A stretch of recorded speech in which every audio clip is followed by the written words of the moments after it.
pensar tot. Aquí tinc còpia de la darrera carta que vaig enviar a la Padula. Jo som el primer. I la Padula va fer respon de tots els enriquits. Escoltau el que diu. Me'n vaig anar del Gaire l'any 1937. Però no he renunciat ni renunciaré mai a l'honor de ser el mallorquí del Gaire.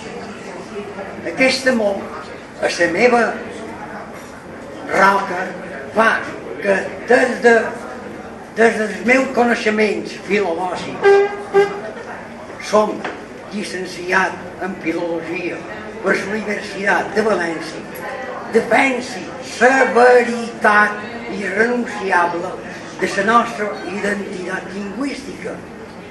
El mallorquí. El mallorquí és la llengua de Mallorca des que Mallorca és Mallorca. Per això li envio, crec que vostè deu conèixer aquests escrits en el gaití. Y verá que son estos que publica Xavier Julián y Palleter, etc.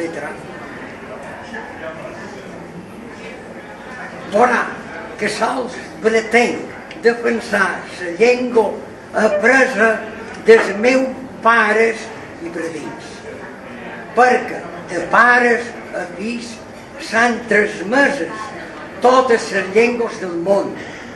I Mallorca no és una excepció.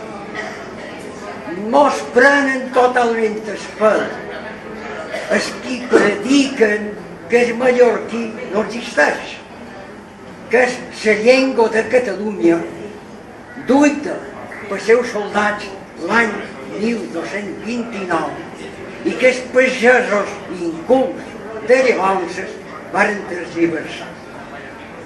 Dins quin cap tan enorme bajanada. Me fan molta de pena es massa de beneis que ho creuen.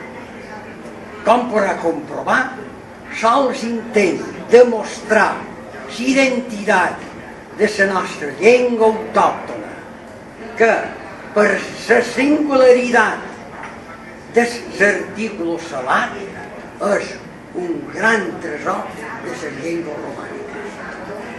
En tot el meu respecte, Joan Bonrey,